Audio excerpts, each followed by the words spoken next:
Hello and welcome to Encased and Playing Hardball.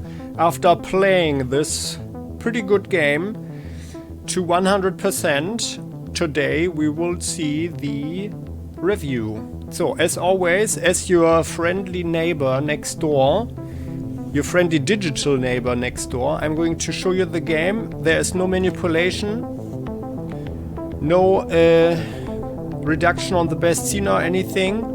We will look into the game. Yeah, as always, I'm going to introduce the game, explain what's going on. We will play into it for a while I will explain what is good, what is bad, what I like, what I dislike, without too many spoilers. Then you will get a huge spoiler warning, and then I will tell some more. Yeah, but I can say right now, so what is Encased? We will look at the intro as well. But what is it? It's a CRPG. It calls itself a Sci-Fi Post Apocalyptic RPG. Yeah, well, and there is some apocalypse going on. That's true. I personally feel that it's a little bit misleading though. Yeah, at least what you would think. Yeah. Because you are thinking of Fallout 1 and 2 now, of course, and it is inspired by that, but also doesn't have so much in common with that. But it's a CRPG, and let's begin a new game here. So let's begin a new game. So the thing is, we can start here with different game modes. I personally prefer tactics, so we actually have some interesting fights going on. Very challenging mode. A companion who is on the verge of death will live for 50 more turns before dying permanently. While classic hard mode for those who have been playing RPGs. Damage dealt by enemies minus 30% of the base value. Yeah, I've got some more hits and experience and stuff. Yeah. So let's do the tactics. I think I played it on tactics, right? 1971. Indeed, it plays in the 70s. We woke up in a different world, where the Cold War ended along with the Vietnam carnage. All because of the dome. Yes. The dome. Suddenly, a dome appeared. Full of anomalous artifacts, phenomena, and organisms. We still don't know what it is. An alien city? Some kind of a testing ground or storage? Whatever it is, no living thing trapped under the dome can escape it. Yet even this did not stop the research. The major powers created the CRONUS megacorporation to develop and explore the dome. Its secrets became a lucrative business. The Spires station was built on top of the dome to export the artifacts and import supplies and personnel. The city of Crystal Sands grew at the foot of the dome, eventually becoming a major transportation hub. All this required thousands of employees, and there was no shortage of candidates. Romantics, pragmatists, and adventurers of all trades swarmed recruiting centers around the globe, seeking jobs at CRONUS. You were one of those people. In 1976, your application was approved, and you went under the dome towards the future. Whether a good one or a bad one, only time will tell. So I find that this is a pretty nice intro. So the game is based on the old Russian sci-fi novel Roadside Picnic. So and the whole idea is suddenly somewhere on Earth there is this dome, yeah, that we just saw. People, organic matter can enter it but not leave it. If you try that, you die. It's as simple as that. So, and inside of the dome, you cannot have any children, so people are infertile. But obviously, it is very interesting because this is an alien structure, yeah. So people are, especially all the explorer types and adventurous types, they want to go in and have a look, right? And I mean, who wouldn't be tempted by that?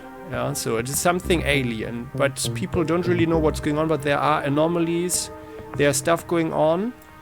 Yeah, so and the game, and that's what we play with. Yeah, that's the background. So, and the interesting thing is we can create our character here, and there are 5 different... let's create a character here. There are 5 different so-called wings. I'm not reading everything. You can read it for yourself if you like. Just hit the pause.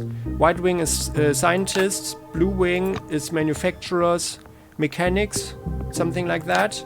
Silver wing, they are more the administrators. Yeah. Silver-tongued. Also usually pretty a bit better at psionics. And that's also a thing. So under the dome, psi abilities have surfaced. Yeah. So some people are really good with psi. Black wing, the military and security. So, and orange wing, they are laborers, so mostly criminals. Yeah. Also, so there's also a dark aspect here. They are literally slave workers in some parts of the dome. Yeah. And they are treated badly. So and the game comes with these backgrounds. Let's make one. So I played the Let's Play with the White Wing scientist because I wanted to see everything on a scientific level.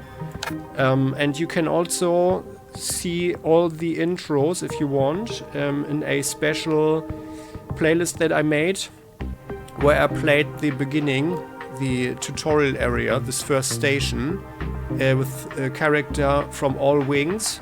It was pretty interesting, but that is already part of my first criticism. It turned out it is not that much of a difference. Yeah, you get into a project and so on. At least it appears that it's there are not so many differences. To the game. So it's not like you have a huge number of special missions or something.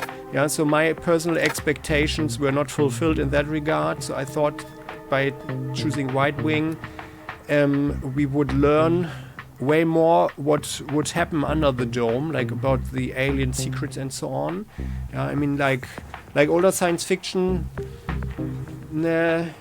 It is certainly inspiring, yeah, also to think for yourself, and that's certainly one aspect about good sci-fi, in my opinion. It makes you think, but you should maybe not expect too much in that regard. Yeah. So let's make a character here. So I personally feel that's also one tip. Yeah. So here. It doesn't really matter too much. I mean, we see what kind of weapons they can use. There are a number of abilities. We will look into those. But in the end, it doesn't really matter so much, yeah, in my opinion. As long as you are able to sneak, then things are way easier. So the criminal skill, I felt that this was actually a thing that might even have been a little bit unbalanced, but yeah, fights were actually pretty hard in my opinion. But if you can sneak around and use a dart gun, that's my personal tip, then things are way easier in my opinion. Yeah, doing a lot of sneaking, that felt quite viable though. So I liked the whole sneaking system of the game, and much better than in any CRPG I know. Yeah, much better actually. So that's certainly one strength. And as we can see here, there are a lot of different and funny portraits. So this is just for the character. And there are way more in the game. So that is certainly one strength. There are a lot of very interesting and fun characters in the game. Yeah, at least on a superficial level. Yeah, so that's that's as much as you get from me in that regard for now. Before the spoilers. Yeah, so you can look forward to quite some stuff. And let's have an orange wing. No, let's have a lady. I mean, okay, you are running around as a CRPG, so it's not that super important what we do here. We have only a small person, yeah, head type. I mean, you can hardly see that. Yeah, so let's have that one. Skin Caucasian, African, Asian. Let's have a black lady with blue eyes, huh? That's rather rare. And let's have a huge afro. I think that's fun. Let's have this huge afro hair color. Something extreme. I think there's pink or something. Oh well, then let's have red. So like that. Could be that I did that as well, but let's roll like so. Features. Oh yeah. Yeah, we've got a nose ring and stuff. I think earrings. Let's have the glasses. Featuring color. I don't even see a difference here actually.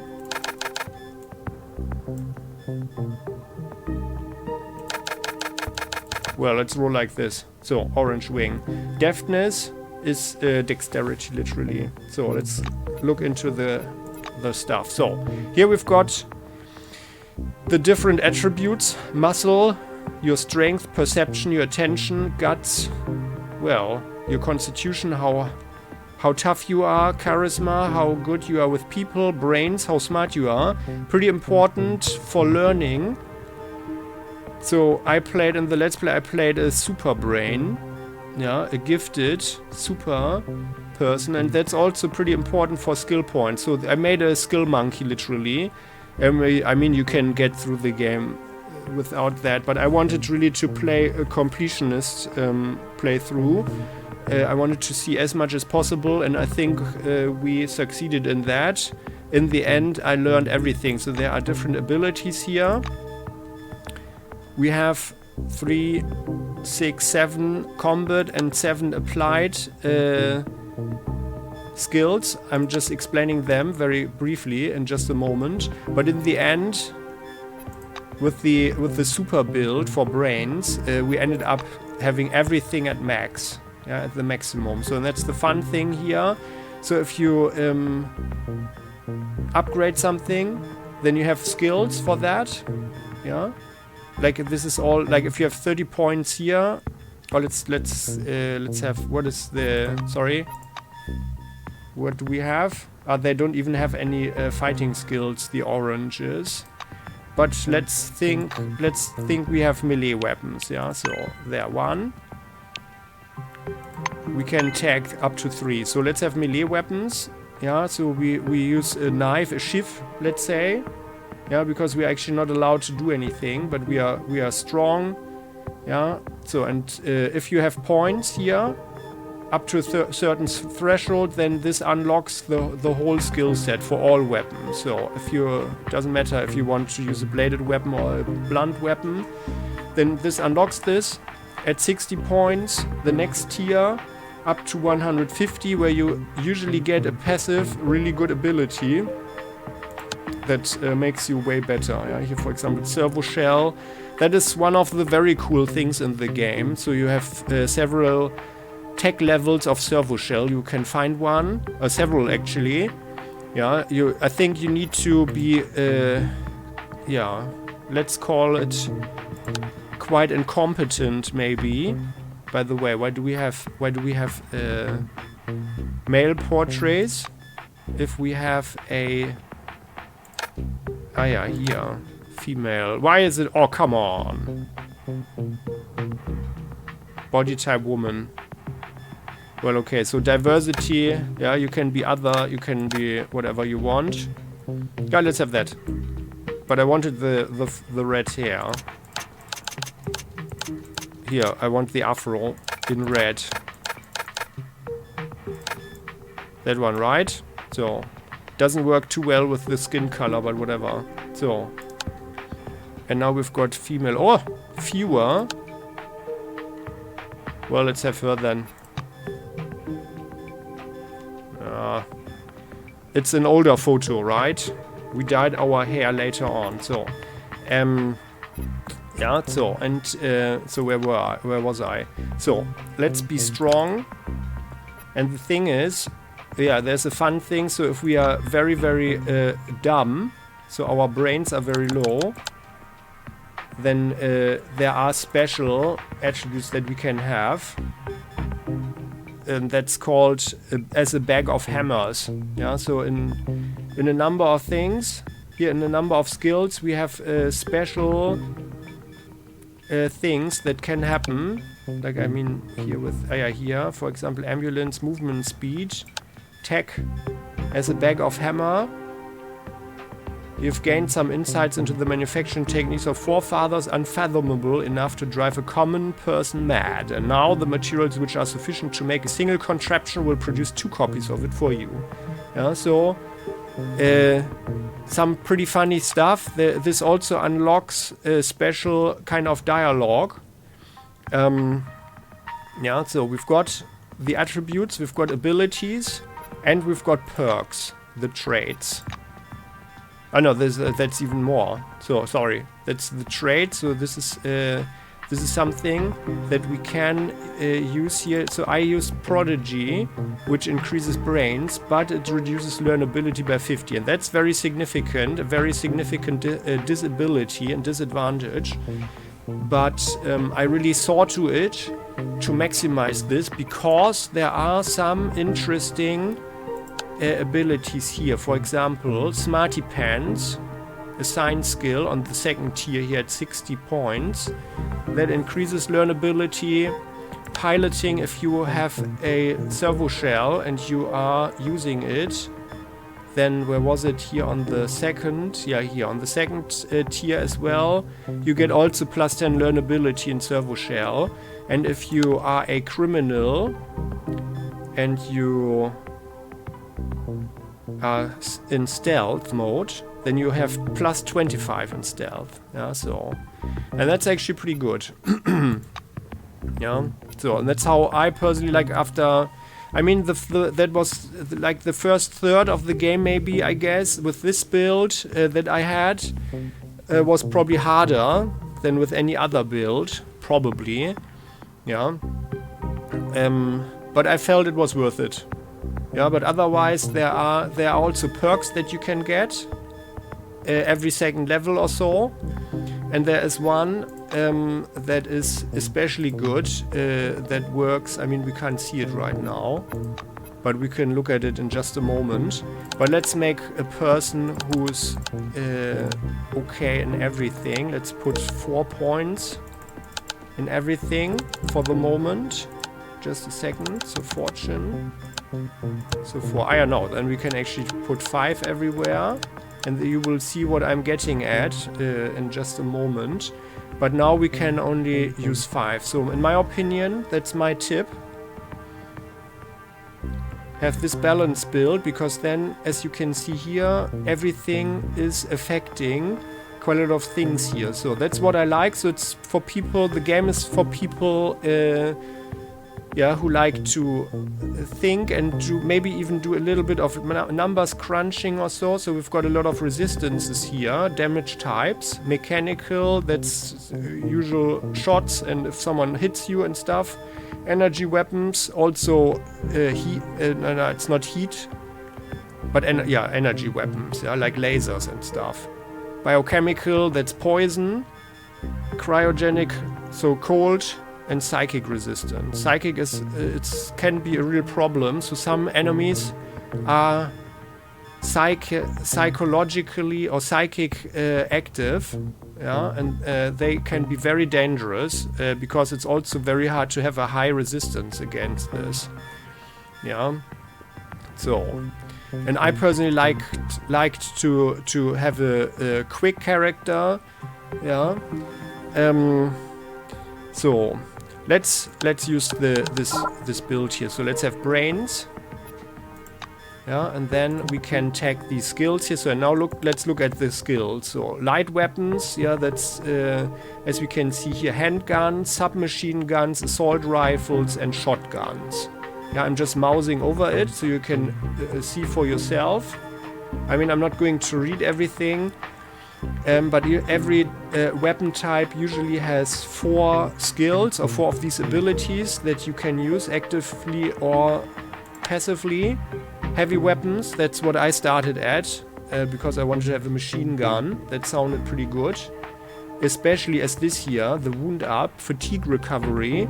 There is a fatigue system in the game that sounded pretty good to me. But in the end, I managed. So it's just a thing, yeah, to get used to. So, and for heavy weapons, we've got machine guns, tactical rifles, which is sniper rifles with long range, grenade launchers, and disc throwers. We never got around to use the disc throwers too much. I mean, I tried it out, but I personally, I got probably unlucky because I didn't get one in the beginning. But I also felt that this was not a very strong weapon, but it causes laceration. Yeah, so it might be a tactic, for example, to shoot at people, cause this laceration, and then sneak away or run away and wait for them to bleed out. But you can also do that with the dart gun, which became my personal...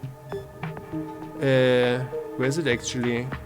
Here. It's actually only on the second level. The dart gun became my personal favorite because it's a silent weapon and you can shoot it from stealth, and then the enemies are looking for you, so that makes the game way easier actually.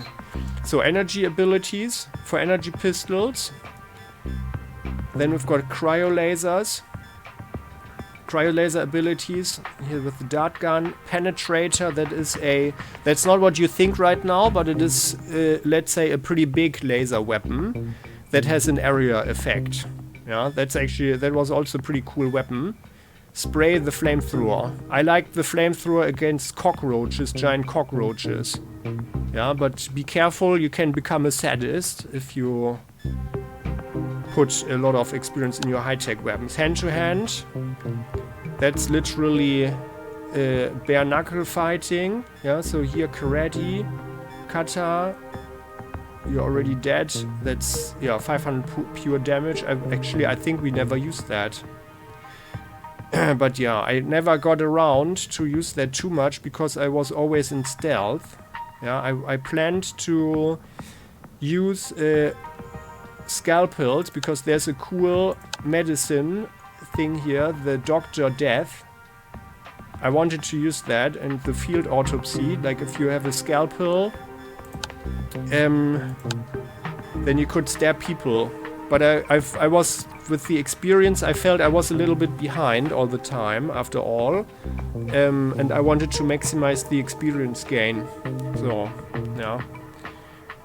So I only tried it a couple of times, but I felt that was actually pretty cool, especially if you are wearing servo shell. So here are some different things that you can do. I felt that one of the characters you find rather early, and that can be part of your team, is a hand-to-hand fighter.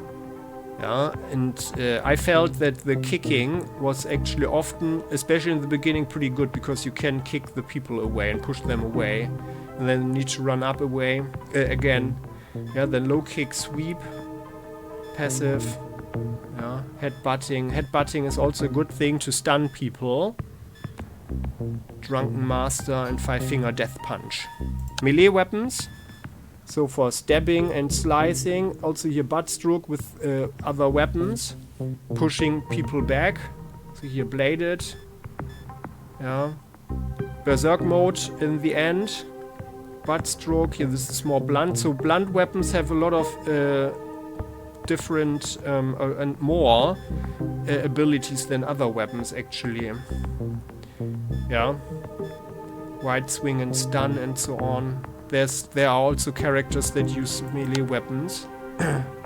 Then contraptions. There are a lot of different things that you can use in the game. Way more than I personally normally use, and it felt really good.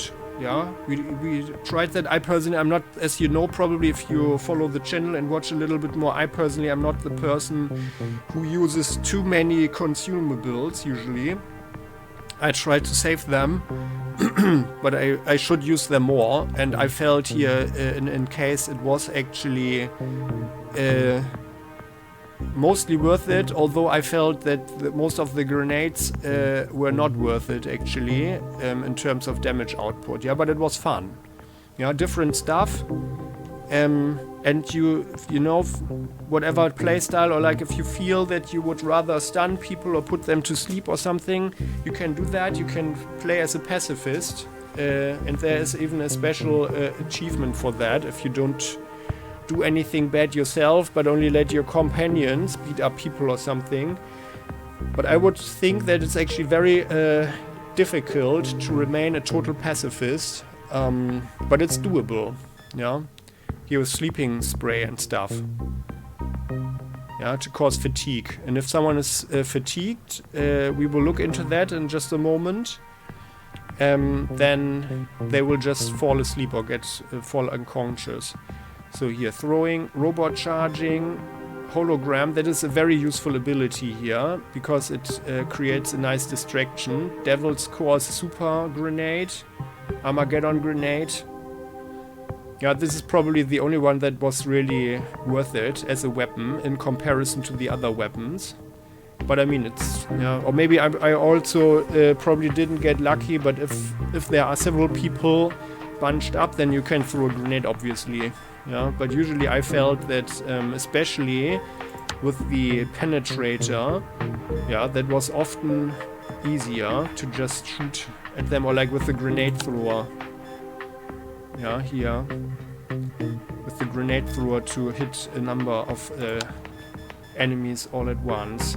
So, yeah, different things. That's a utility skill, these contraptions. Taser, harpoon, teleporting. That was also useful sometimes to reach areas where you could not get otherwise, but you also, like, this is the tech skill, yeah? So you have teleporting devices, but for psionics you can also phase shift someone, but that hurts, and people will not be too happy about that. And there are companions in the game who will like you less if you do that to them, because they despise that very much, or they are afraid of the psi, the whole psi situation. So mine clearance, so there are a lot of contraptions in the game, and traps. Here, jetpack jump, that's also very cool, I like that a lot.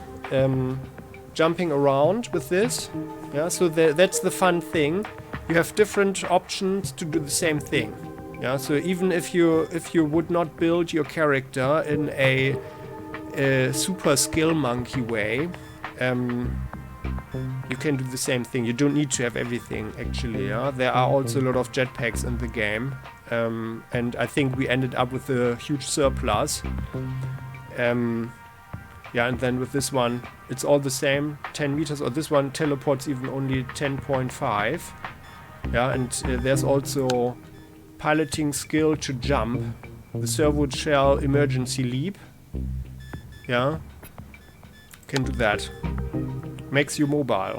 So, and I like the idea behind it, of course. And it's pretty cool. And there's no CRPG I know of where you can do all of that. That was really cool. Then psionic skills, yeah, phase shift, as I said. There are 4 different psionic skills. So this is like the regular one. This tier here, the psychokinetic. Then there is electrokinetic, so obviously with electricity damage mode. The cryokinetic, so frozen or freezing damage mode. And pyrokinetic, so fire. Yeah. So different things to cause damage. Head explosion, castling, energize, short circuit against robots, very useful. Electric arc, cryostasis, fragility, bone chilling terror, cryokinesis, ignite, pyrokinesis, yeah, heat sink. And this here, the meditation, is also very nice at the maximum. Increases fortitude and resilience by 25. And that is the thing. So here with fortitude and resilience, that is your defense skill against physical attacks and mental things. Yeah, but also if someone tries to drug you or something, or poisons you, for example. Yeah. Well, the defense class is literally your armor. Yeah, if someone wants to shoot you or something, then it's the defense class, or stab you or punch you or something. So, those are the combat skills. Then applied skills. Piloting is for vehicles. There are different cars and trucks and others, and one wonderful vehicle called Ursula. Yeah, that's already a mild spoiler. But I guess, yeah.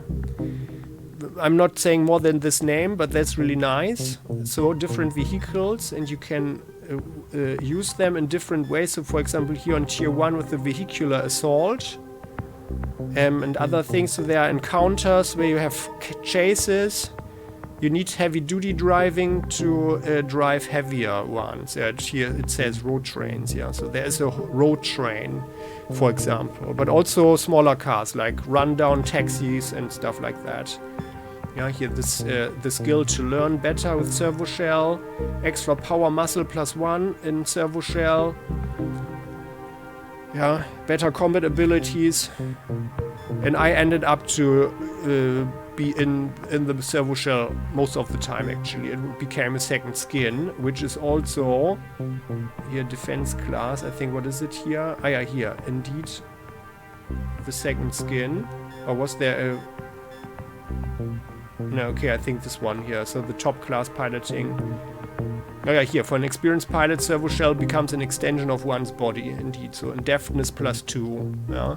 So and there are things where you get, like for example with criminal at the maximum, you get permanent ability and attribute increases. So, and so far I personally feel that it's not so bad to have a well-rounded build. But of course, you don't need to. Yeah? If you know that you want to rather shoot instead of doing psychic attacks or something. And then, by the way, it is not affecting your resistance, by the way. Only resilience, as we can see here, fortune. So psychic resistance and everything else, that is only affected by the clothes / armor pieces that you are wearing. Yeah. So I feel that while, as I said, while the sneak mode with silent weapons, that you could even consider this a little bit overpowered, but otherwise I feel that all weapons worked pretty nicely. Yeah. I mean, there were fights, of course, that my character was not up to. At that point, but as I said, I was also behind with the experience points, like with this one here, with the learnability. So we've got learnability 100 right now. Perception and psyche. So brains is, counterintuitively, it's not so good for learning. So the learnability is how quickly you gain levels, but the skill points per level you want as maxed out as possible, and that's the brains. Yeah? So you could also like have 7, but the thing is, we are getting to that. So my personal recommendation would really be to have this balance build, yeah, and then choose one skill that you like. Could also be like, let's have psyche, yeah, at 10. So let's have psyche, yeah, let's have that, and then we've got learnability. But I'll show you the stuff. So and then piloting, then medicine, yeah, that's for first aid and so on. But with this skill, you don't need the items so much, and by using the stuff like detoxifying your friends, for example, or giving first aid to them. You also gain experience, and that's not bad, and that's a free skill, so you don't need anything. Yeah, no bandages or anything to use that, but it costs you fatigue. So, and then if you need to sleep at some point, of course, then you are also getting hungry and thirsty. So you need to find a balance there. Yeah.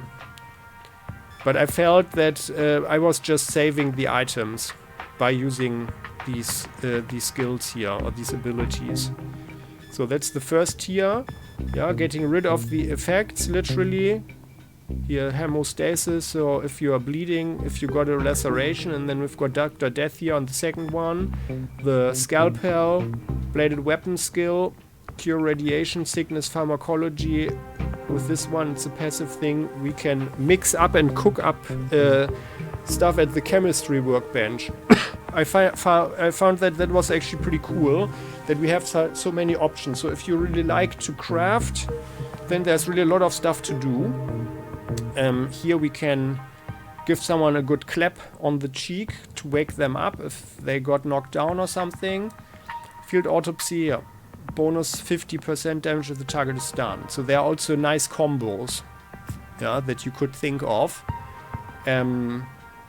I was probably not smart enough in the beginning, yeah, but there is a companion who can do this headbutting, yeah. I mean, okay, I didn't have any melee weapons, like in literally the first half of the game with the main character, but this would be a good thing, yeah. The problem is that the companions are automatically leveling up, so you can't choose anything. That's one of the problems. So, but this could be a fun thing to stun them with your companion and then use a bladed weapon on them with this field autopsy here at level 90.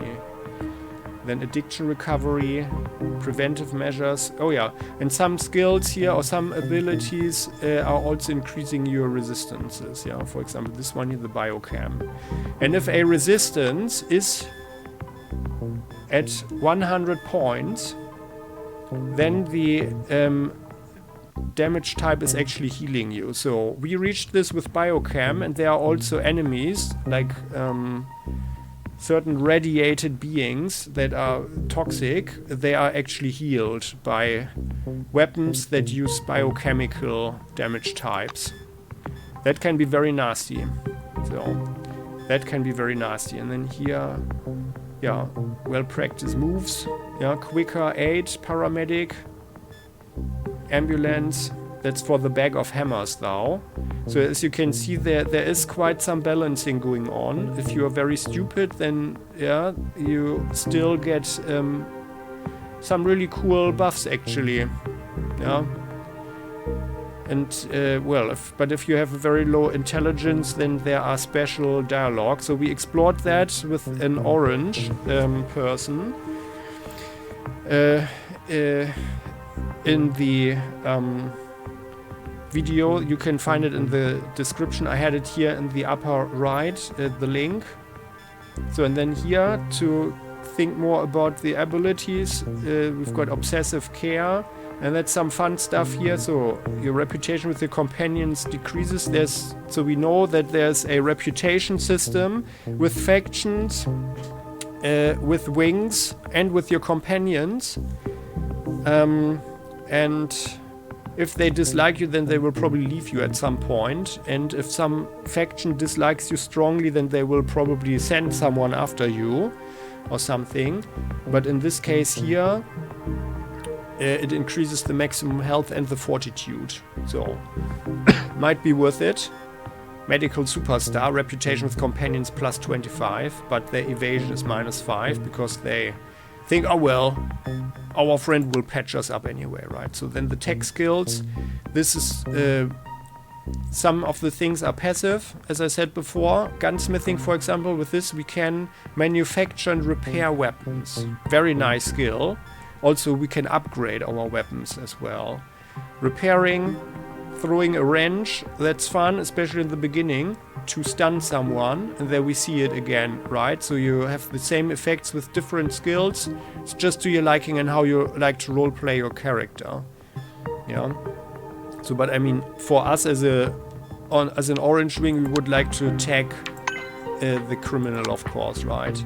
So, and here robot maintenance, tinkerer, overclocking, your energy weapons, more spikes, upgrading your melee weapons, tool juggler, but as you can see, for some things you always need some other skills or attributes. For example, this one here, we would need to be a deafness 8, yeah, to get this one. And conditioned reflex to unjam the weapons. Weapons can jam rather often, but I found, while it was of course annoying, I felt that it made the whole thing more interesting. So the battles, yeah, that changed the whole thing. Even in late game, when we were really strong with our party, that made things more interesting even at that point. Yeah, and I personally didn't feel that this was extremely often in that sense that I was really annoyed by it, yeah. But it's annoying in that sense that it can change the situation and makes battles way more interesting and unpredictable. Then reinforced shielding, defense classes up, restoration, cost of item sale plus 20. I never sold anything up to having this one here, just to maximize the income. Night shift, initiative at night is increased armor fitting, all types of resistance plus 5. There we have another one that just increases our resistance. Yeah. Then hard-boiled electrician, energy resistance 15 while tipsy, plus 30 while wasted. Yeah, so there are a lot of funny things, funny ideas here. Then we've got this 4D printing, so we get more stuff if we make something. And we don't even know why, probably, huh? Or like the orcs in Warhammer, maybe. They just believe that something is going to happen, and then it happens. Overdrive for the robots, and then here resourcefulness. We get one more perk for free. We're just savvy like that, right? And then, science first. Here, analytical mind. Ballistics calculation. That's especially good for long-range shooting. Increases precision. Hacking to get into computers. Virtuoso chemist. Biochemical damages plus 10%. High-tech modifications. Applied physics. Smarty pants. Very important, in my opinion. Military research. High-tech weapons plus 10. Don't hit me if you are charismatic. Yeah, like the nerd. The characteristic ability of nerds to shrink into a ball when a school bully approaches. Practical psychology, personal reputation plus 20. Yeah, so here. That's actually also interesting if you want to do a lot of interaction. Improved scanning. So we get a scanner, and then we can scan all these anomalies and learn stuff, and we get knowledge points, as we can read here in the description. Scanning is more efficient and grants you 3 additional knowledge points. And by scanning the anomalies, we can literally exchange the points for items, like the basic items. Yeah, that we could also use the medicine skills on for first aid, for detoxifying, yeah, for healing up, for getting rid of radiation and so on. So it's in that sense, it's really not that hard. Yeah, I think the whole game, like even on the highest difficulty level where we played, I ended up with a huge bunch and a huge pile of items. And I think there was no need to be so careful. Yeah, there's really so much stuff, and you can find a lot as well. Yeah, there are a lot of containers and things. Yeah, so it's all up to you. Yeah, and that's one of the strengths of the game. I would say that even people who don't like looting, well, then you don't look into the stuff. Yeah, and then you still get enough stuff. Yeah, it's all doable.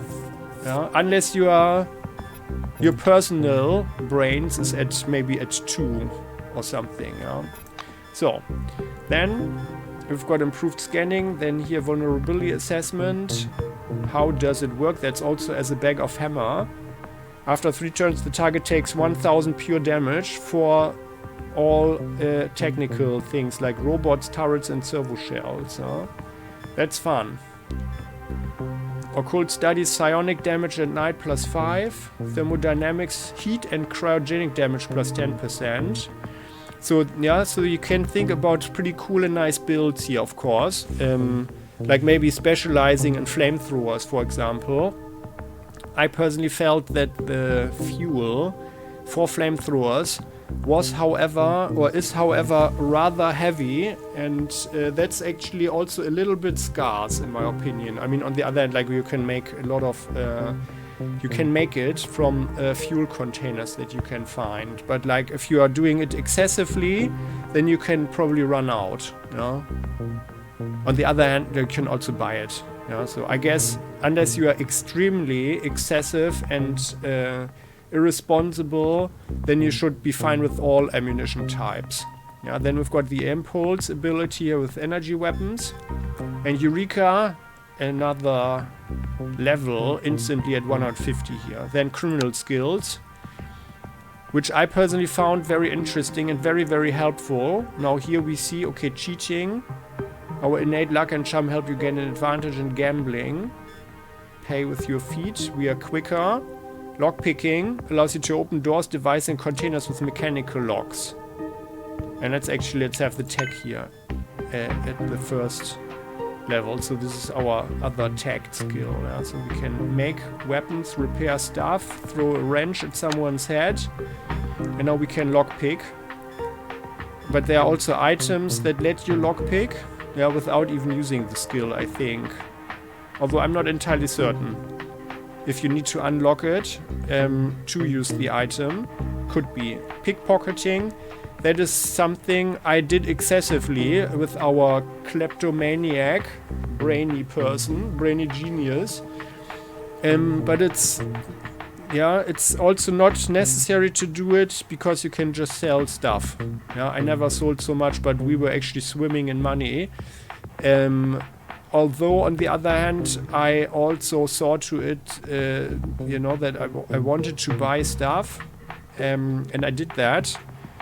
So in the end, we were actually not super rich. Yeah. So I would even argue that the game is heavily thinking that you are doing some stealing. Yeah, but I think you can get around that if you don't want to. Blindside, melee weapon 60, so a special knife ability, 3 steps in a row. Feint, precision 15, plus 15 for the next round. Innocent looks. Factional reputation caused by crimes is -1. Ah, yeah. So yeah, you always have to, if you do something, you always have to think about your rep. Because it can go down as well, yeah. If you, so the dome is a limited space, so you can easily get on the bad side of a faction, for example, if you are not careful. I try to be very careful. Prison Bawdry, more damage. I dare you, to use the companions for more efficiency, but that reduces the reputation with them. Smoke bomb to get into stealth. Scratch my back. Your bribes become 2 times more effective. I'm not sure. I don't recall that I ever bribed someone, but it's possible. And that's the other thing. So if you don't have the influence here to talk people into something, you can still bribe them. Cunning plans. Learning plus 25 in stealth. So that's something I liked a lot. That is very significant. 25 points for learnability. That's a lot of extra experience that you gain. So my personal recommendation would certainly be to play as a criminal. Yeah. Even a good-hearted person can have criminal skills. But it's up to you, of course. Especially if you don't take certain traits and other things that I am showing you in just a moment. Then we've got guerrilla tactics, precision plus 20 in stealth, repulsive thoughts. That is actually something that increases our psychic resistance. Senses cruelty, authority plus 15 as a bag of hammer for the special, not so smarty persons. And there we have authority plus 15, and that's also a thing you probably saw it before. So we've got inspiration and authority, 2 skills here, or 2 secondary stats. Inspiration is something that inspires our companions, increases their evasion. Authority is something that increases their crit chance,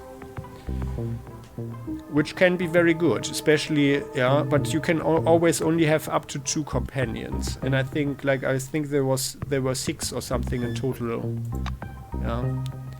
All of them are, they have different skill combinations, so whatever you choose, you can certainly have someone who's complementing you nicely. There, then the big boss, career criminal with charisma 8. And then we have more reputation with some wings and less with others. And the smooth operator, deftness. And that's also one thing. So I try to get the attributes up as much as possible to maximize that. Which is why I try to prioritize those abilities here. Influence then. Bartering. Charming people. Yeah. There were actually only in the beginning a few things where we could charm someone. Intimidation, same thing. There was a little bit more often, especially to intimidate people away from a fight. But you can also fight them, of course, and then you can loot them afterwards, which is my personal choice, my preference. Conviction, fighting spirit. Yeah, and you can already see here, conviction needs brains, intimidation needs muscle, charm needs uses charisma. So it brings you into a certain play style, and I feel that that's actually pretty nice, and it's consequential. So if you make yourself a very, very smart person, then you go for the brainier road, or if you are very deft, or let's be actually charismatic. Yeah. Influence, and then we can, now that we are a lady, we can charm someone, right? So fighting spirit, clear commands for our guys. Companions movement speed. Oh yeah, I like that one as well. Self-hypnosis, psionics plus 10, solid team play, resilient leader, companions resilience plus 15, party hard, charisma plus 2 while tipsy, like a dog chasing cars. If we are alone, then plus 0.4 movement speed. Art of Excuse, criminal plus 15 here on the third tier. At 120 skill points, rallying motto, personalized approach, more rap with the companions, helplessness, charisma as a bag of hammers, inspiration plus 15. You make your companions want to protect you as if you were a small child. Safety first, all types of companions resistances plus 15, but their precision is lower. And then we've got the Psyche here, a special psychokinetic psi glove ability. Oh yeah, by the way, I forgot to say that. So for the psionic skill, you need a glove. That's literally the weapon. Yeah, for each type, you need a different glove to use that.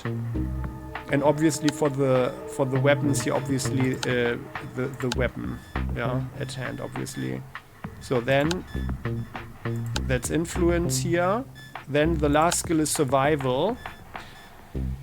You can strip things, dismantle other things, you can cook, and that is one of the strengths of the game as well. For me, I don't know any other CRPG style game that made eating and cooking up stuff so significant. I really liked that.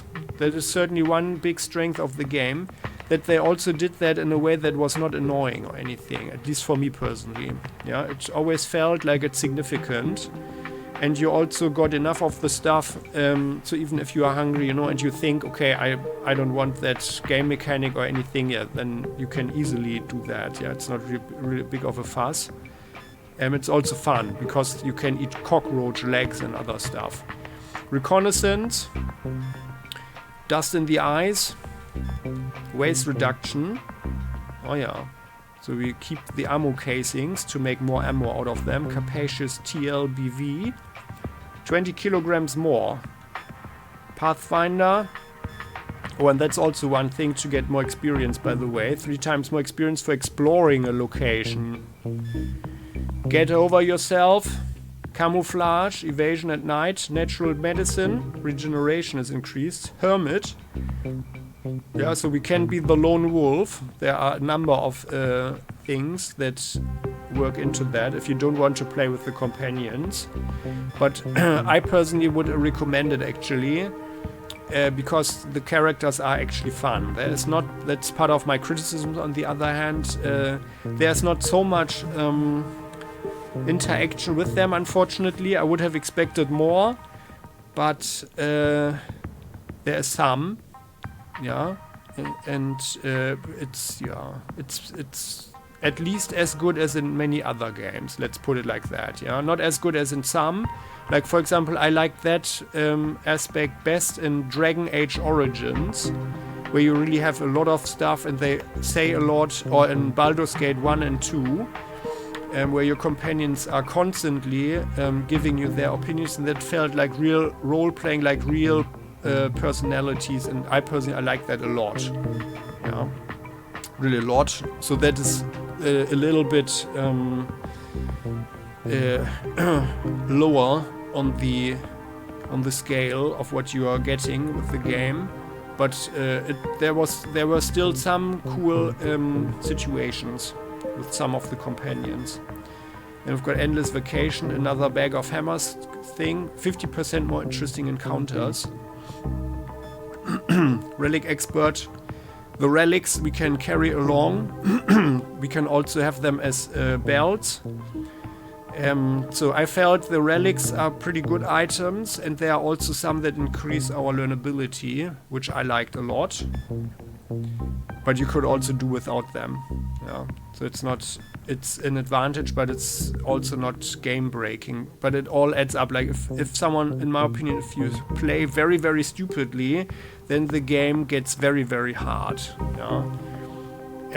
But then you need to ask yourself, why do you play the game in the first place if you don't use what they offer you, right? So then Primal Instincts, detection time is higher if you don't wear any armor. That's the thing. So you've got a couple of seconds. So with the stealth system, you run around and people notice you while you sneak around. And I felt that, yeah, I mean, while it wasn't totally convincing if you sneak like right in the front of someone and they don't see you. It's not totally convincing, of course. But still, it felt fun. It felt like a lot of fun for me personally. Yeah, more than in any other game, especially as it's clear what you are doing. Yeah, in some games, like for example in Atom RPG, they use the stealth mechanic, but literally in a hidden way, so you don't really know what's going on. And I like that actually better here. Then we've got the Treasure Hunter, Fortune 6. Chance of a lucky find is doubled. And a Season Wonder of Guts +1. So that's also one strong argument, in my opinion, to get into the survival skill, because your guts are directly affecting your HP, your hit points, and a number of other skills. Yeah, and also these here, the attributes, they are all influencing how many points you have here. Yeah. So, but let's roll like so. We've got criminal tech, and we use melee weapons. So, and then we've got a number of traits. I'm just clicking them. You can just read them for yourself if you are interested in that. Makes for some interesting builds. What was that? The Dark Lord. Ah, yeah. Damage plus 20% for each companion in the party. But learnability is reduced. Yeah, so we are literally, the balancing thing here is that your main character is not getting so strong because your companions are way stronger. Thrill Seeker, Bossy, Intuition. Slowpoke's with the Bossy here. Charisma plus 2. But we have less precision and we can't carry as much. Intuition, Slowpoke, Prodigy, Slacker, and Don Quixote. If we take the Slacker, we have more perk points at the start of the game. Excuse me.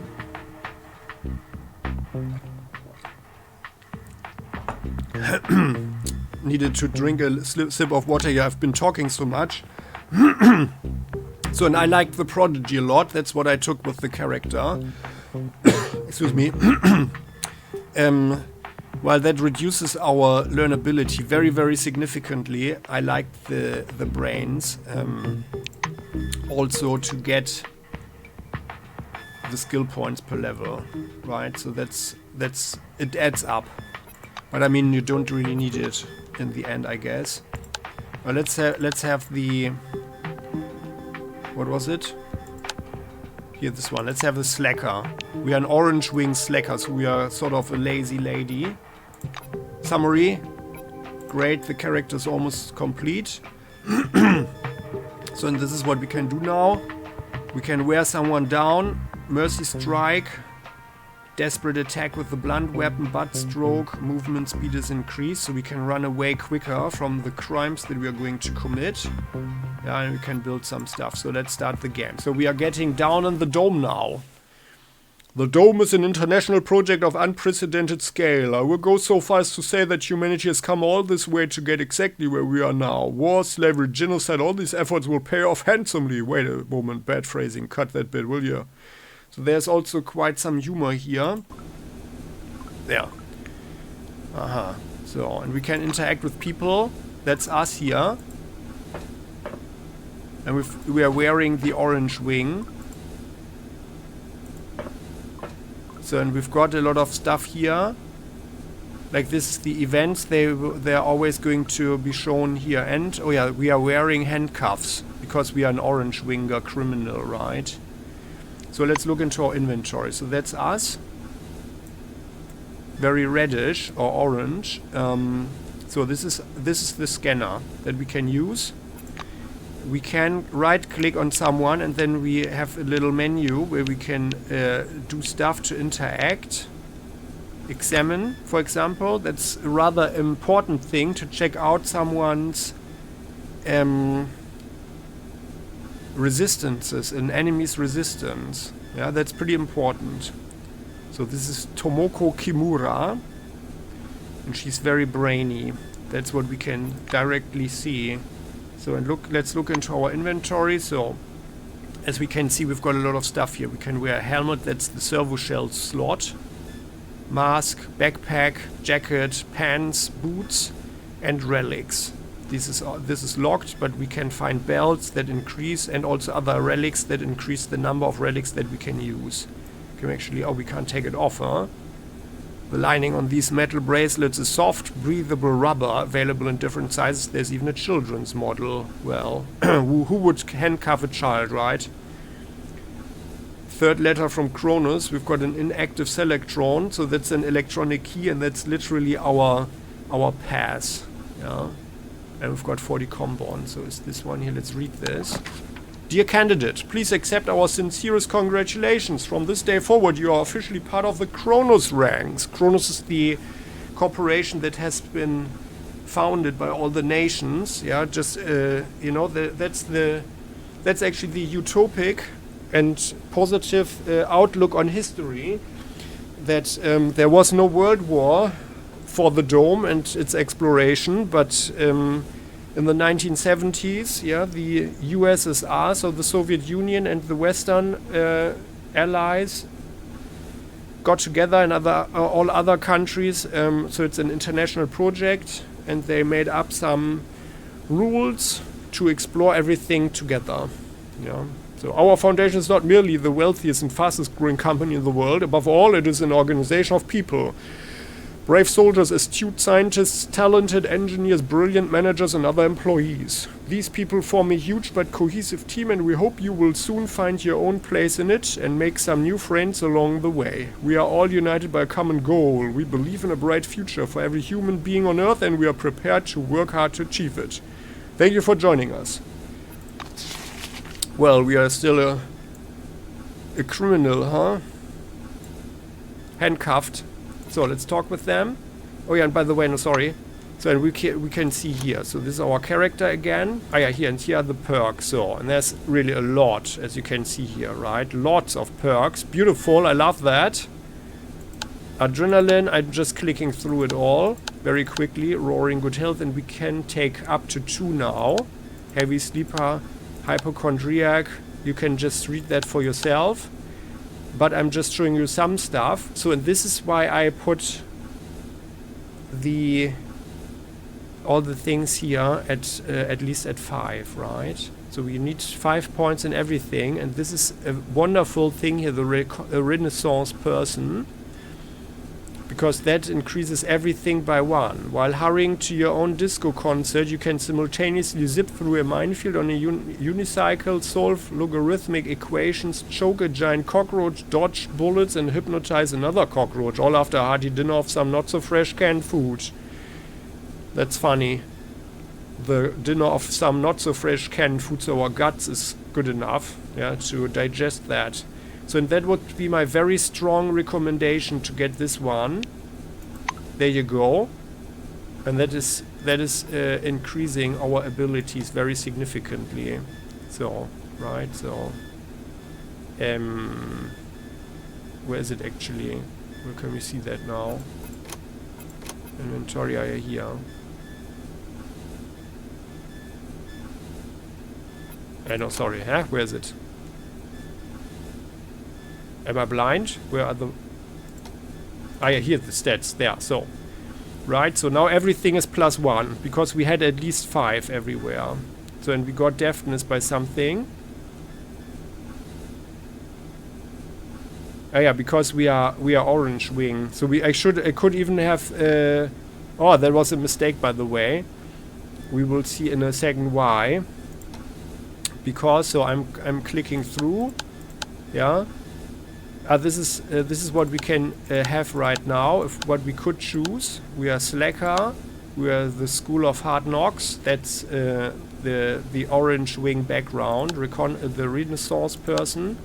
Optimize, and then we see what we need. Right. Some things are available after a certain level.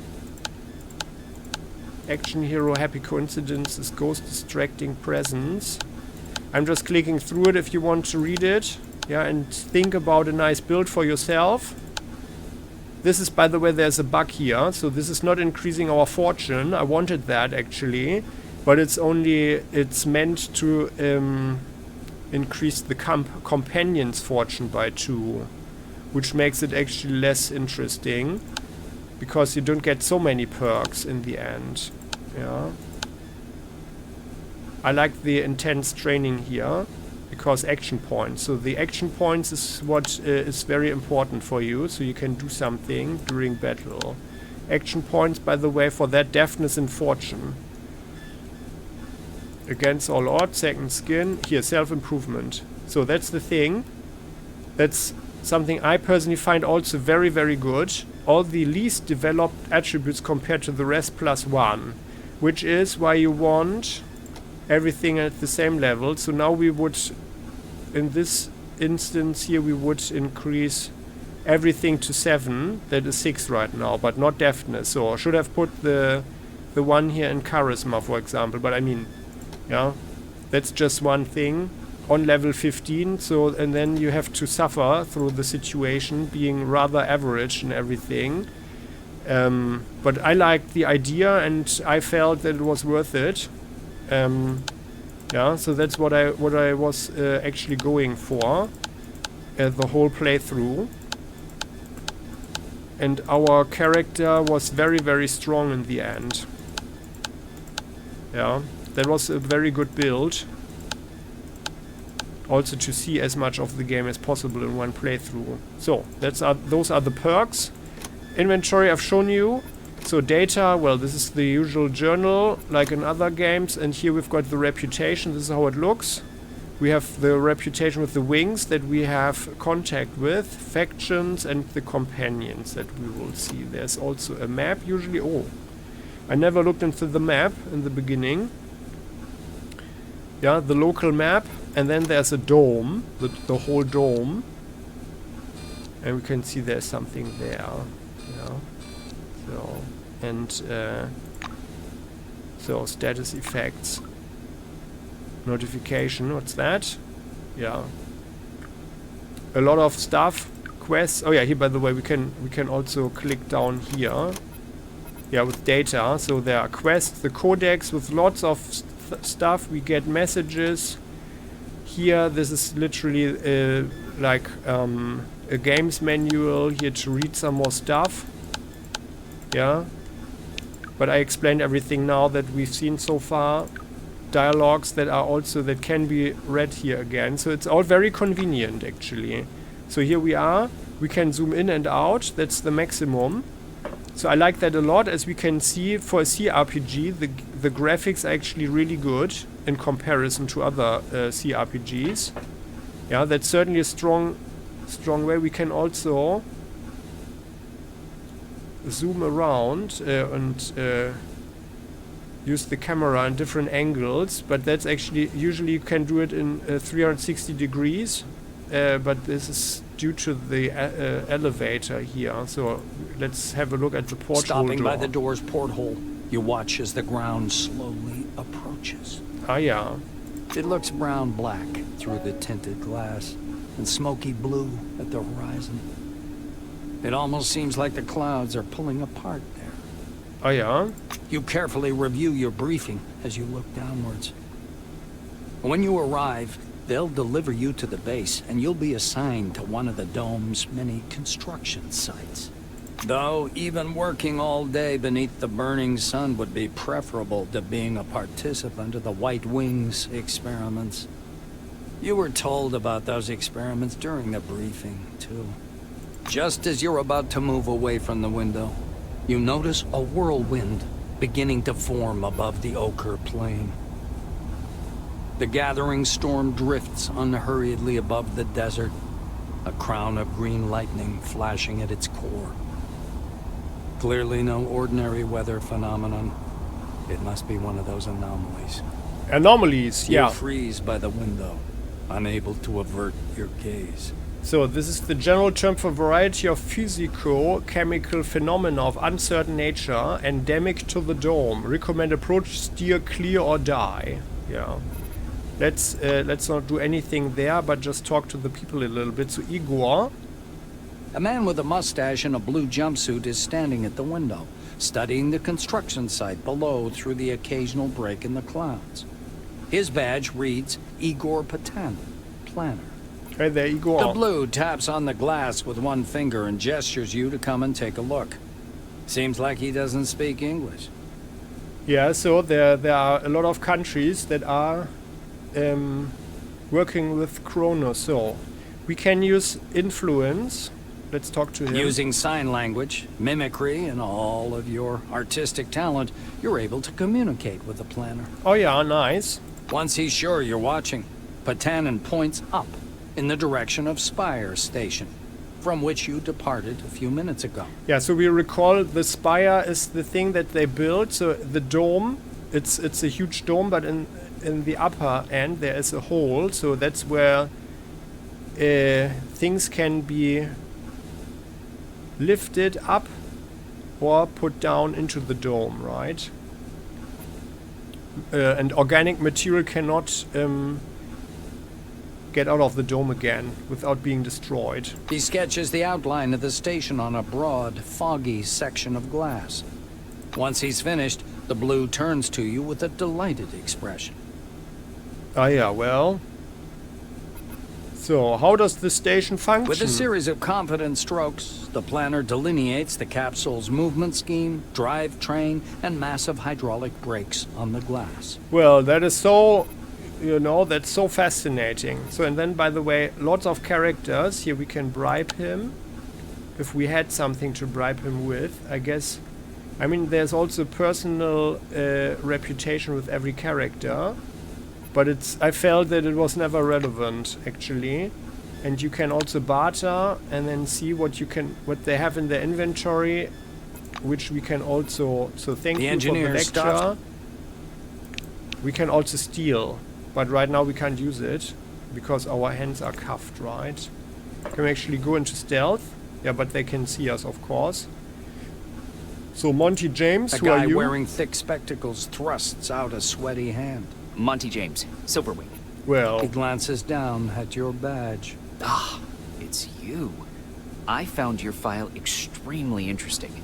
And your CV, wonderful. Inspiring, really.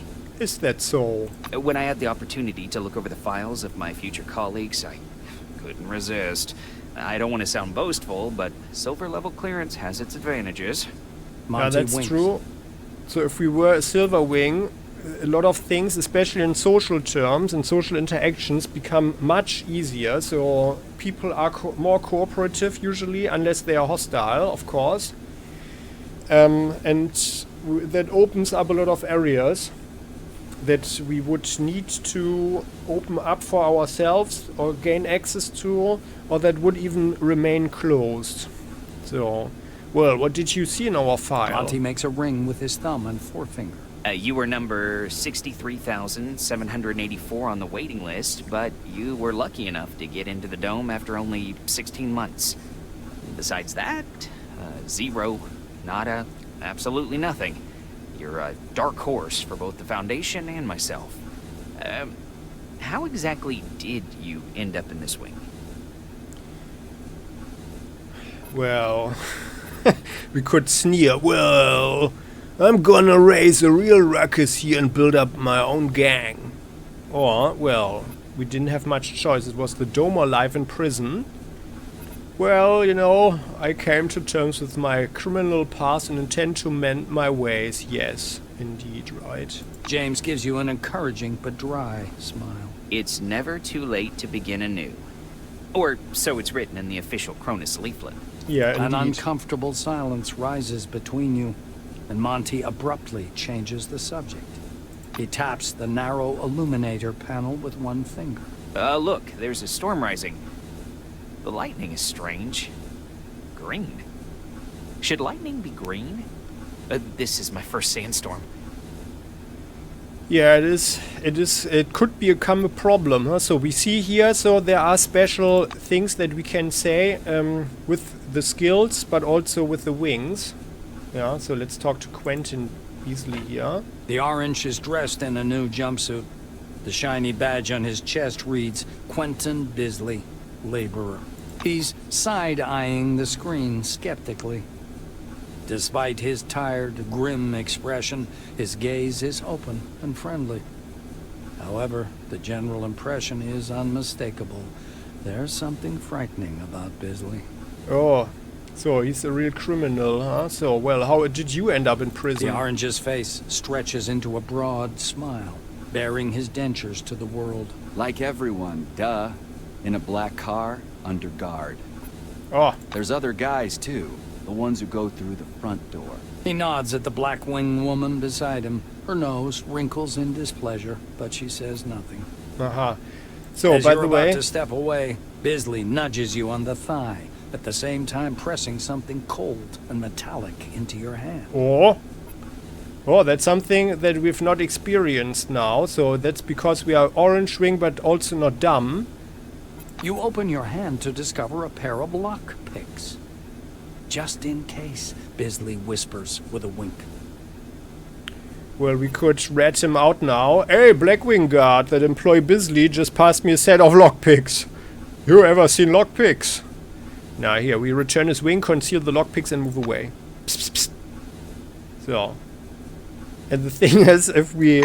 You know, I explored this a little bit. As you know, if you watched the other videos, if you have brains at 2, so you are qualified to get as a bag of hammer stuff, like this here for example, as a bag of hammer skill, then he's actually doing something pretty nasty with us. Yeah, so, but that's actually the only thing that I've experienced in the game. But I mean, I'd only played the tutorial and very slightly into the game with the characters, as you know. So let's talk to Elsa Olafsson. A wiry woman in black-wing overalls gestures imperiously for you to approach. You keep your hands where I can see them. Well, could you remove my cuffs? Elsa's expression runs from shock to amusement, then settles on a confused smirk. Looks like you've given her a good laugh, at least. What? No way. Oh, well, sorry, can we barter at least? Can I actually maybe bribe you? How about 20 bucks? Let's do that. Like, how does that... It doesn't tell us. Let's do that, accept. Oh, she took the 20 bucks. But it didn't change anything. Well. Okay, well, then let's talk to Tomoko. The thin, pale young woman is sitting at the window, leaning against the illuminator. The glass is slightly fogged with her breath. She turns to you. Her shiny badge reads, Tomoko Kimura, physiologist. We've crossed the border. No way back now. Even traveling by the funicular wasn't so thrilling. The White presses small hands to her blushing cheeks. You were thinking, why have no children been born under the dome? I've got a working hypothesis, but I'm not ready to share it yet. She says softly, as if answering a question you didn't ask. Well, actually, I would like to hear that. Like, even as an orange winger, but well. So, I see, can you see this dark stain on the outer surface of the dome? Kimura peers through the glass in the direction you indicate. Oh, that's the aircraft that crashed into the dome during the first expedition. I believe that's a wing fragment, and there's some white canvas. What do you think that is? Maybe a parachute? Could be. The White shakes her head, bewildered. I just can't believe it. It's all true. We're on our way to meet the future. Well, what did you mean we've crossed the border? Kimura shoots you a surprised look. You're familiar with the details of the briefing, right? To put it simply, the dome is a selectively permeable environment.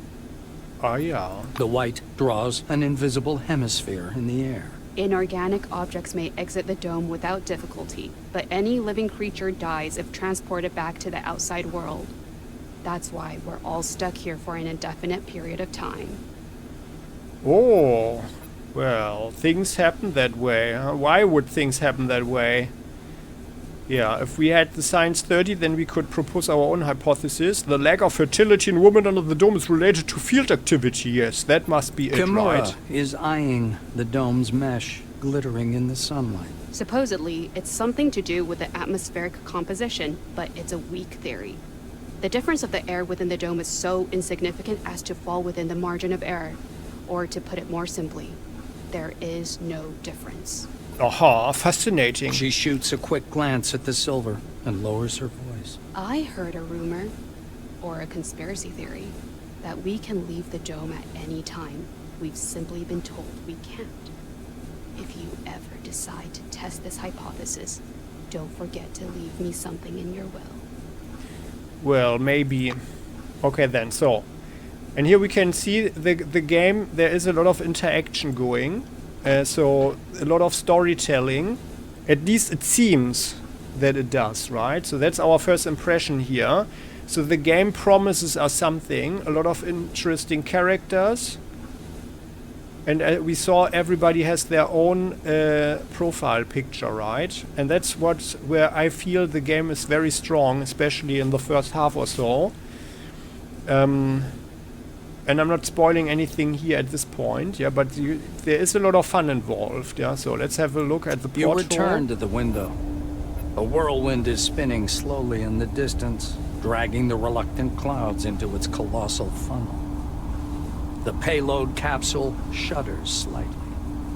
So let's stay at the window and watch the whirlwind till then. The outlines of the landing site, blurred by clouds of dust, appear behind the greenish glass of the porthole.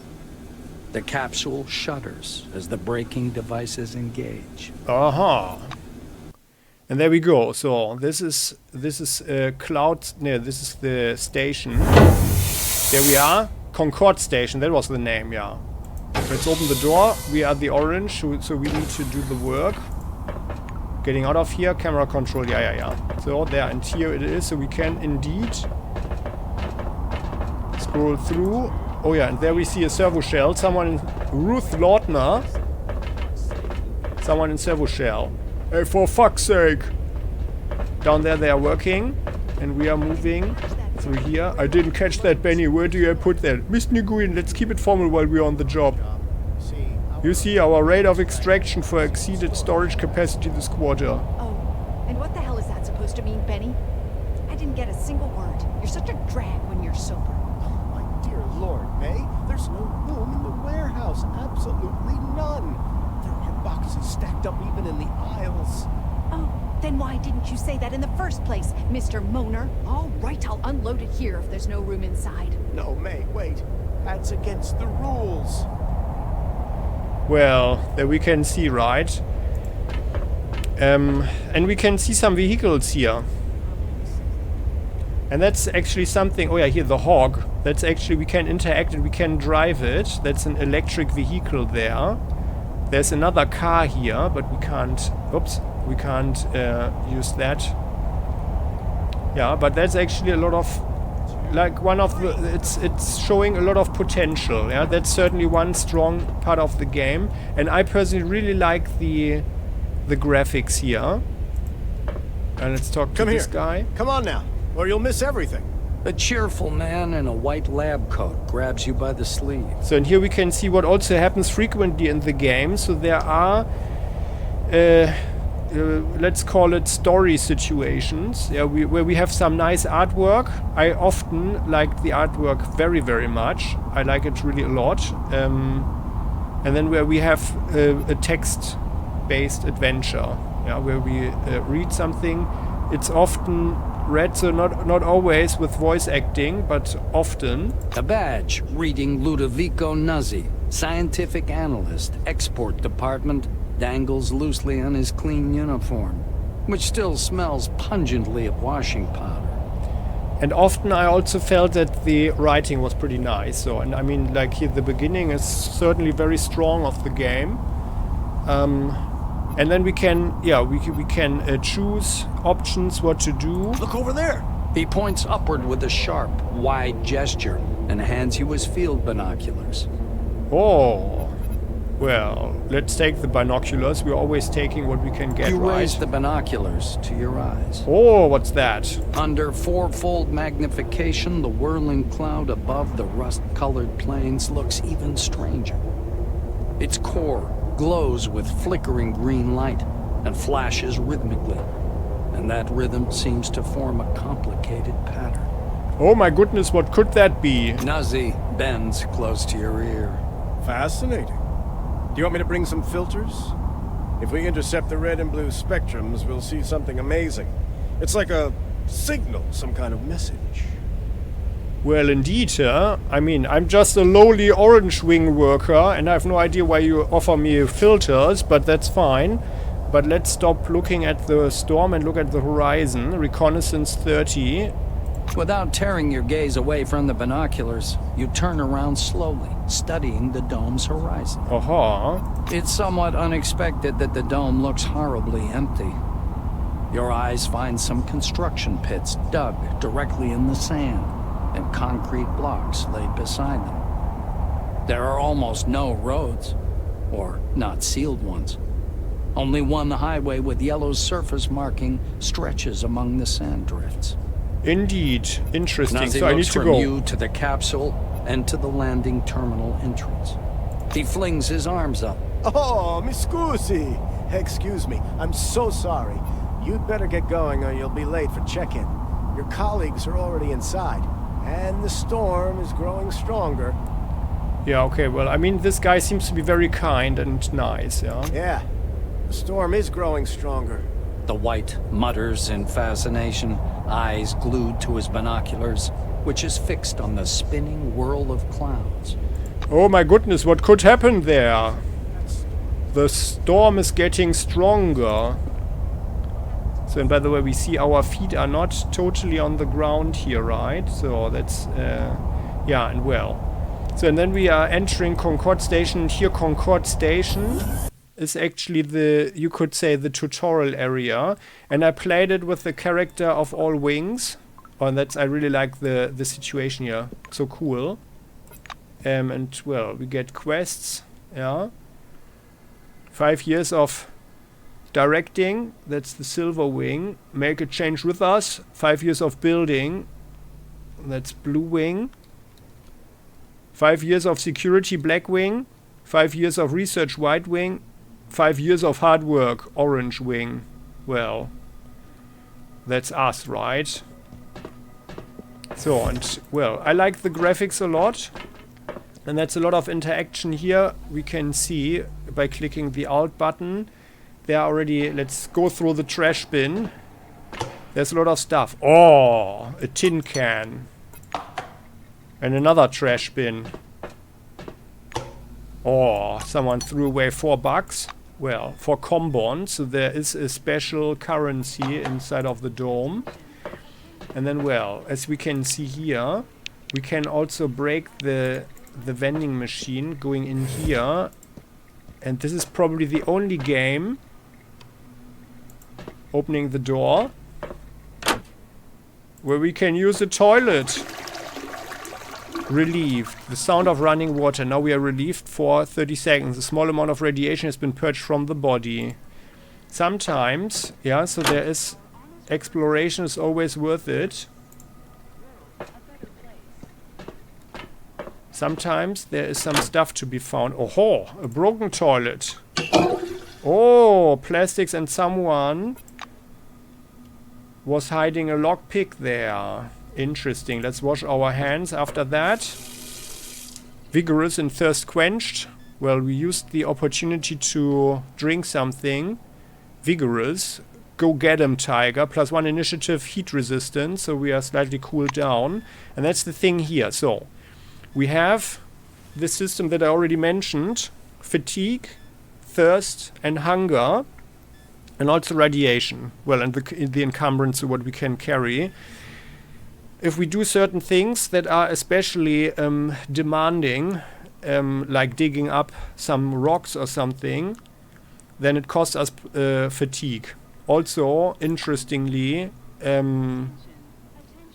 using lockpicks. Yeah. So let's activate stealth. So now we are sneaking. We are sneaking around. The guy is, and now we can see where the guy is looking, and if we are entering his red circle there, we can see here our sneak or stealth meter is going down, right? So now let's lockpick this one. We have 63. Yeah, we can do it. We only need 20 to do that. So the guy is coming there, by the way. Evidence and investigation. So, and let's go here. No! Oh no! Oh, come on. I don't like you. We don't have time to leave and cover our tracks. The guy saw us from there. I think we came into he came into the regular circle. Tuyen Yeun catches us at the crime scene. He examines the destroyed log. Are you aware that breaking and entering is a serious crime? So he's got his own profile, but we can see there's no voice acting now. Okay, for the first time I'll limit myself to warning. Tuyen Yeun says in a conciliatory tone. Okay, I'm so sorry for the wrongdoing. It will not happen again, ever. He softens slightly. Okay, you seem to be decent. I hope we won't Sorry, see you again. sorry. I just need to go to the bathroom. Okay then, so... And there we have our first weapon. A mop. Mechanical damage and some soap. Hair Blanc soap. And we can also look into the mirror. Is our hair... Okay, we wink at our reflection. Self-confidence, +1 charisma. We posed in front of a mirror for a while and were pleased with what we saw. We will enjoy heightened self-confidence for some time. Let's go into sneak mode again. I used this the wrong one, so we need to search the vending machine now that it's broken. We could have bought something at the vending machine. Come on, go away. Let's look in there now that it's broken. Sometimes it's really worth it. Oh yeah, some beer. Morning Dunes beer and Dark Secrets beer. There you go. I'm getting around here again. There. So, and now, as we can see, some things like beverages and food,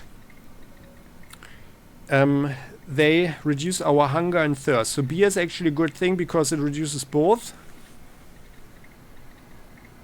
But it also makes us tipsy, and as we recall, so there are some abilities, yeah, that cause some effect. And if we have that, like tipsy, for example, it was the character here. It was, I think, it was tech, right? So the energy resistance there. Energy resistance 15 while tipsy, 30 while wasted. Yeah. So, like that. So, that's the game. That's how it rolls. And I feel, especially in the first half of the game, it is living up to the promise that we are getting. So, the promise is obviously that there's some cool storytelling going on, some cool sci-fi that is also rather unconventional. yeah, conventional. So not the regular stuff, yeah, but I've really felt like, okay, cool. Exploring the dome is a really cool thing. So we've got the dome, that's the global map, and inside of the dome there's a lot of stuff. Yeah, we can explore it on our own, but a lot of quests will send us to locations. We will find locations via other quests. And these are the mechanics, the game mechanics. So I've explained everything. And now what I personally liked a lot about this game was actually like this potential. Yeah, the hope playing it was very high for me in the beginning, in the first half. And it was a lot of fun. Lots of cool mechanics, lots of cool items that you can use and that all felt relevant. Yeah, even like, I mean, I'm usually not the person, as I said before, who uses a lot of consumables. We can also, like, you can see the whole user interface. The inventory can be ordered like this here, yeah, with the different items all also here, sorting by size, weight, price, date, and so on when we got it. That's all very convenient, and that is certainly, this game in so far is a role model in that regard for other games. That's for sure. Yeah. I also like the graphics despite some little things, but yeah, it's also staying as cool as this one here. Yeah, although I think it's the problem with my graphic card and the NVIDIA driver, so we can see that the outlines are sometimes a little bit problematic, especially if it's probably supposed to, yeah, here we can see it, right? If it's supposed to be a shiny metal object, so if we've got a servo shell, so the exoskeleton that we can have, and that is also super cool. So there are different tiers of that in the game that we can have and find and build ourselves, upgrade ourselves, and also paint in different colors depending on the nationality that we prefer. Those are really cool ideas. So the game is really strong with these ideas. Also with the interactions, I really liked it that there are so many characters with their own profile picture. That's really a lot, and that only stops like after the first half or so. Then you notice that a lot of things are repeating themselves. I mean, okay, like for chance encounters, like for example some bandits or something, or mutated orange wingers or something. Yeah, I do understand that they don't get everybody doesn't get their individual profile picture. Yeah, so it's probably that would be a little bit too much and also not worth the effort. We heard the voice acting. Some parts are not voice acted. Yeah, and that's also my criticism. So the game, at some point, let's say like maybe after the first half or so, you get the feeling, or like after the first 2/3 or so, you get the feeling that someone said, okay, in 2 months this needs to be done, yeah, and it needs to be released. Yeah, I feel that they had way more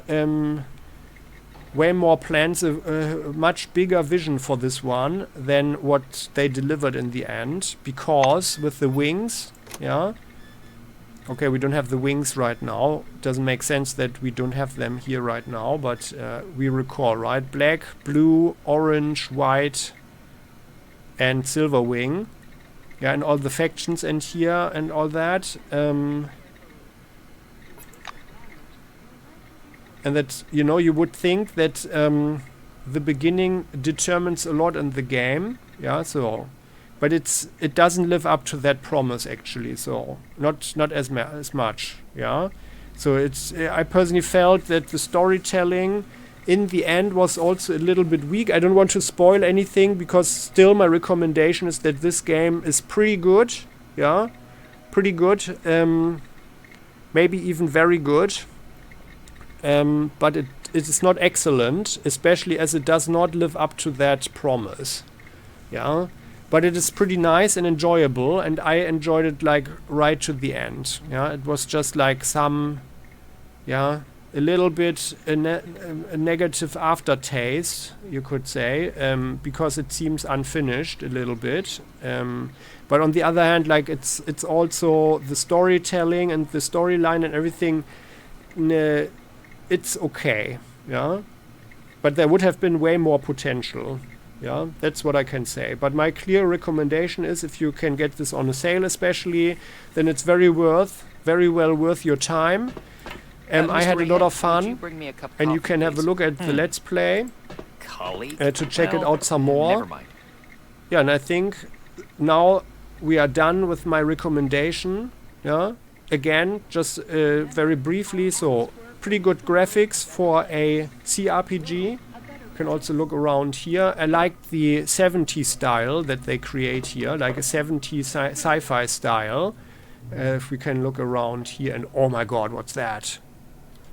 There's a giant bug or cockroach or something here on that truck. Yeah, so all of this here, that promises a lot. We could even drive this truck there. Yeah. There's a lot of promise here. Anomalies, robots and stuff. Yeah, it looks pretty cool. I like the serious sci-fi background, so it's based on real literature, and you can really notice that also with the characters and everything. Although the real Roadside Picnic is actually more the thing that inspired the whole stalker thing, by the way. You know that, right? Like a stalker is someone who's getting into a contaminated zone. Like it's actually a thing that also heavily inspired the Fallout series. And in the real world, there were stalkers in Chernobyl, for example, in Ukraine, who went into the death zone there and tried to salvage some stuff, where people fled as quickly as they could out of the containment zone. Yeah, and you can see that. Yeah, so it's serious sci-fi. It's not a game probably for casual gamers, or if you are of very low IQ. Yeah, I hope you don't mind me saying that, but I guess you are not watching this one anyway, if you are. Yeah, so, but it's certainly a game for someone who's a little bit more on the smarter side. Especially if you like storytelling and interaction with characters, yeah, exploration and so on, and you like the CRPG thing. It's very flexible with the graphics, so you can zoom in and out, look around. I had a lot of fun, and I really like building the character. Yeah, there is a lot of stuff going on, but it is not as much. You are not getting as much as you would hope right now. Yeah, like from this beginning here. Yeah, that's be warned, but I personally think it's still worth it, and I would, like, evaluating the whole game, everything, yeah, all in all, including the end and everything, I personally would give it 82 points, maybe. Yeah, I mean, I'm very generous, of course, as well, like always with all games. But it's not excellent, so not the threshold of 85 reached, but it's quite good. It's a very good game. But it suffered probably from a release that came too quickly. Yeah. But like, if you can get it on sale, then it's certainly worth it. Yeah. Probably not like for $40 or something, or 35 or something, but you know, like for a lower price. Yeah, a good sale, it's certainly worth it. Very nice character creation, lots of options. I enjoyed all the abilities here a lot. Building the character, getting the stuff. Yeah, and I would even, I mean, I tried to try out every weapon and everything, but I certainly didn't get too deep with everything. Yeah, so the main character didn't use the tactical rifle too much. And the disc thrower, for example. Yeah, and I could imagine that there are a lot of cool moments.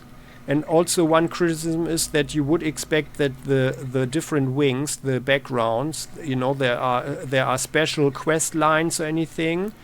And I don't think there are. I mean, if I'm wrong in that regard, please do tell in the comment section. Please share your thoughts. But what I did, I played the whole game, as you know, with the wide wing.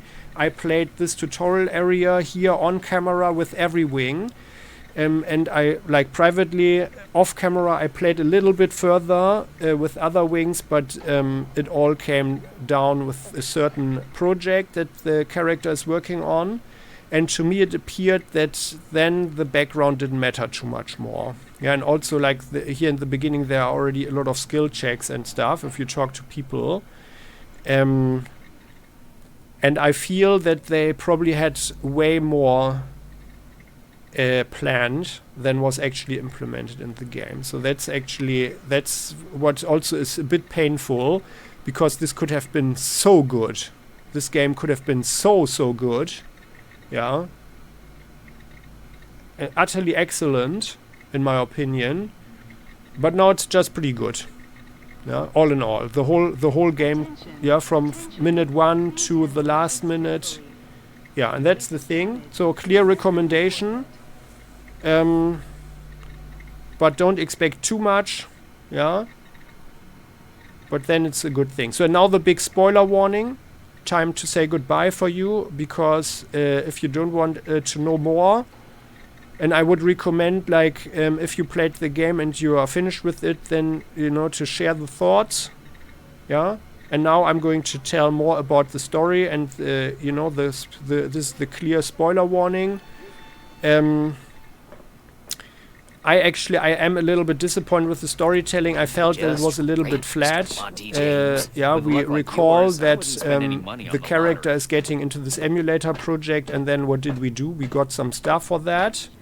Yeah, we reduced Maelstrom in size. Yeah, the huge anomaly that is actually the apocalyptic event here. And then in the end we kind of get something, what we collected during this whole thing, yeah, literally, and then we are finding some other stuff, and then we try to control it, and that's it. And then suddenly all the factions who would have killed each other probably, and there was talk of war and stuff, all of that never happened. Yeah, there were also no special, in my opinion, like from what I've seen and what I feel, there are no special things for the given factions.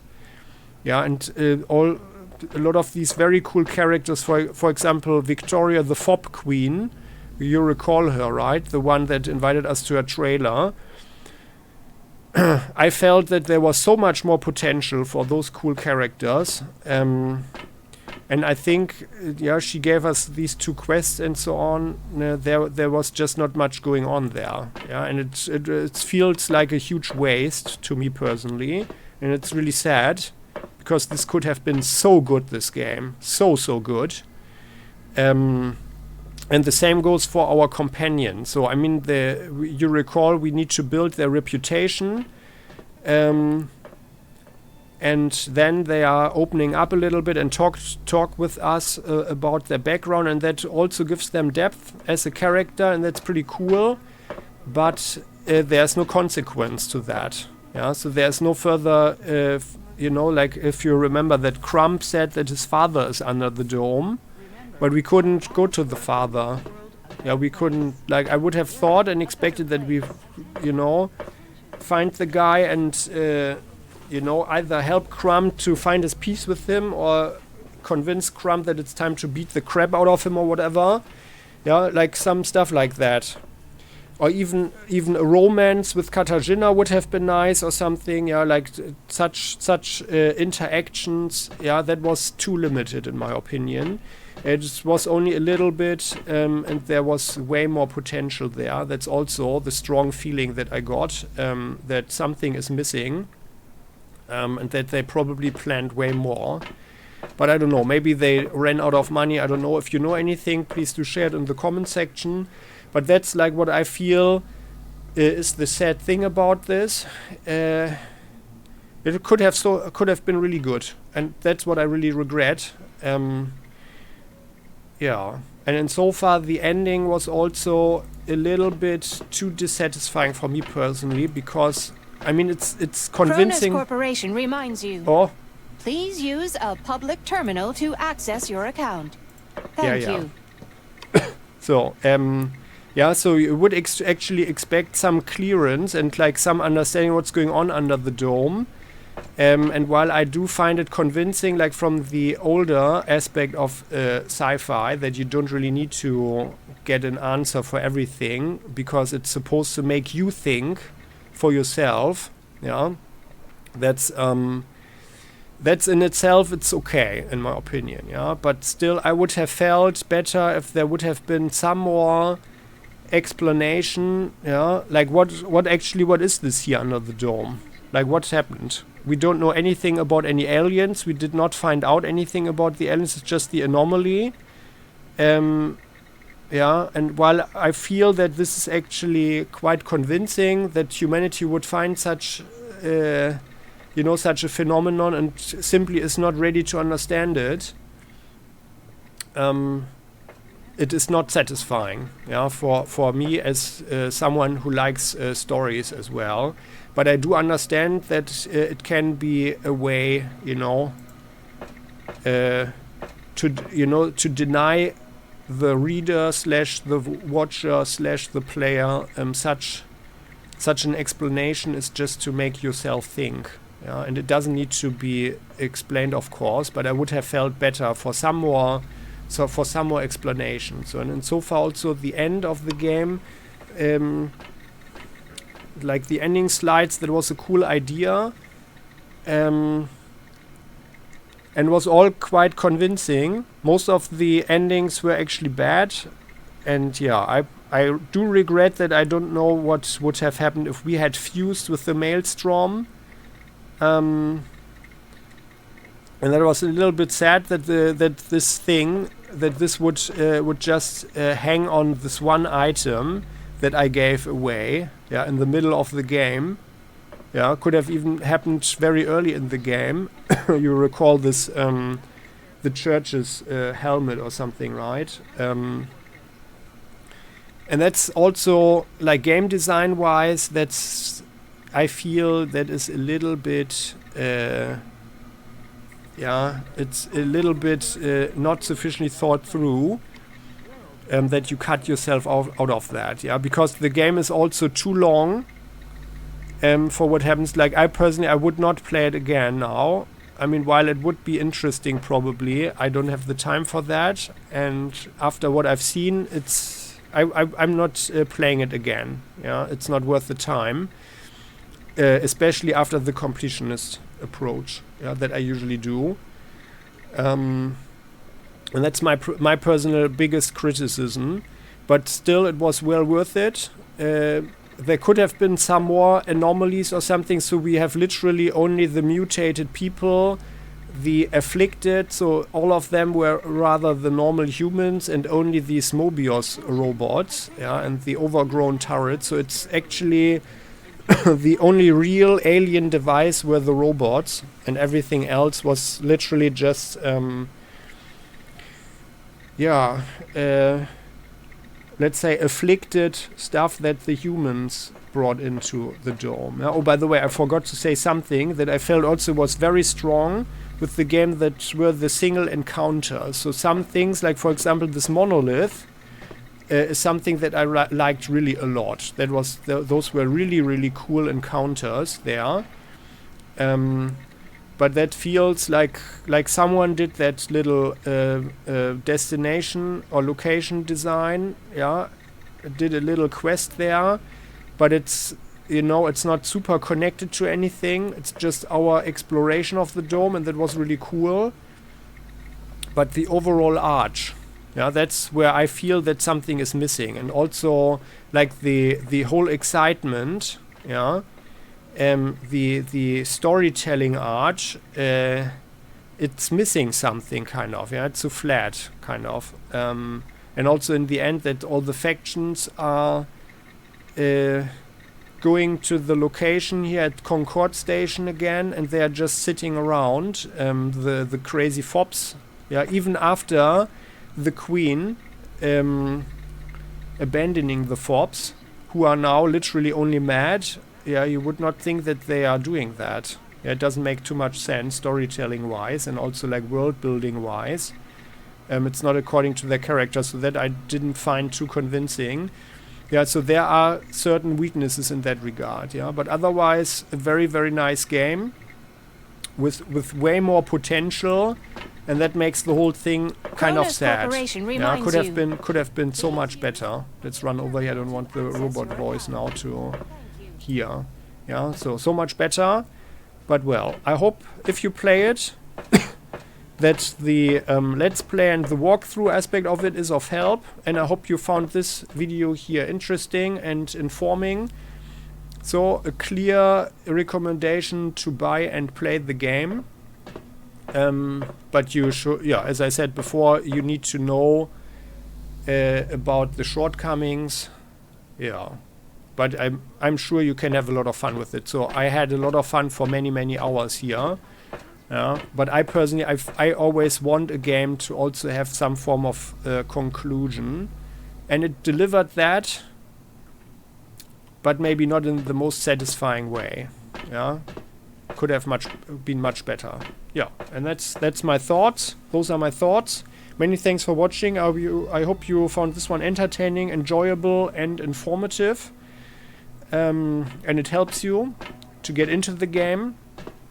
Yeah, and well, I hope I see you in another video. I'm going to link a number of games that are a little bit similar or something else as well, yeah, that you can find on Playing Hardball.